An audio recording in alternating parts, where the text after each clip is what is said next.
Assalamu alaikum, qadrli tomoshachilar. Bir hadisga bir javob topshiruvi qabatdan sizning bilan. Allohning elchisi Muhammad yordamida Madina shahrida ansarlar bilan Makkadan ko'chinib kelgan muhojirlar qardoshlar bir-birsine yaqin kishilarga aylandilar. Salman al-Farisi bilan Abu Darda da naq shunday qardoshlardan edilar. Bir kunni Salman o'zining din qardoshin ziyorat qilirga bo'ldi.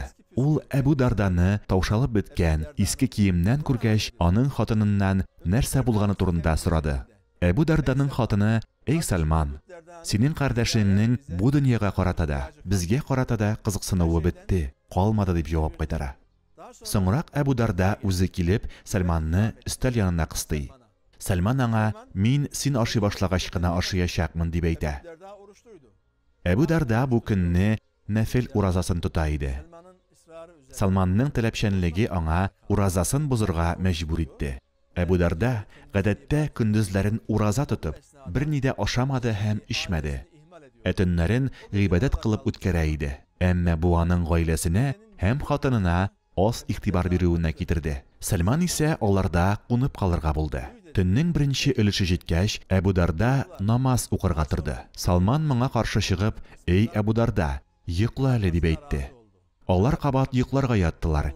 Һәм төннең 3нче өлеше җиткәч кенә намаз укырга тордылар.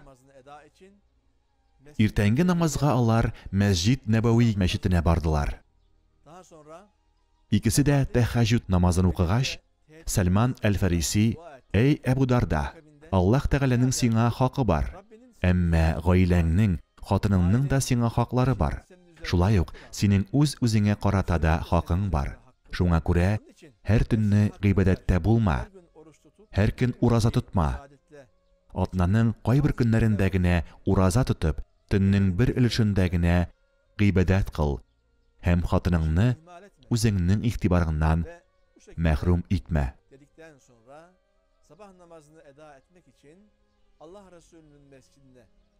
Иртәнге намазга алар Мәсҗид Нәбавигә, ягъни Пәйгамбәр мәчетенә бардылар. Намаз укыганнан соң Abu Darda Пәйгамбәребез янына килеп, төнлә булган хәлләрне сөйләп бирә.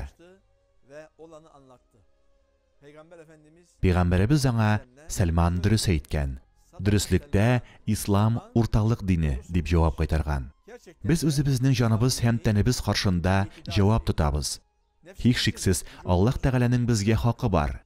Без Аллаһ Тәгалә каршында булган бурычларыбызны үтәргә, гыйбадәтләребезне башкарырга тиешбез. Шул ук вакытта без үзебез турында, үзебезнең организмыбыз турында да онытырга тиеш түгелбез.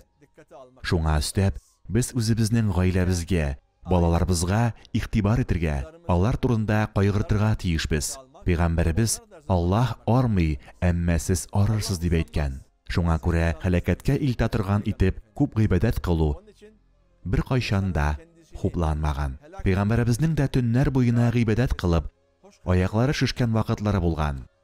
Әмма бу хәлләр һәр төнне булмаган. Калган вакытларда ул вакытын үзенә, гаиләсенә сарыф иткән. Нәфил уразаларын да ул атнаның кайбер көннәрендә генә тоткан. Ураза тотырга теләүчеләргә ул айның башында, уртасында һәм азагында берничә көн, яки дүшәмбе һәм шәршәмбе көннәрендә ураза тотырга кушкан. Шулай ук гыйбадәткә төнне тулайым түгел, аның бер өлешен генә бирергә кирәклеген әйткән. Мөселман кешесенең үз гаиләсе белән үткәргән вакытын Пәйгамбәребез садака, Аллаһка гыйбадат кылу дип атый. Шуны аңлаган хәлдә без дә үзебезнең гыйбадәтләребездә урталыкны сакларга тырышырга тиешбез. Ассаламу алейкум ва рахматуллахи ва баракатуху. Исән-имин булыгыз.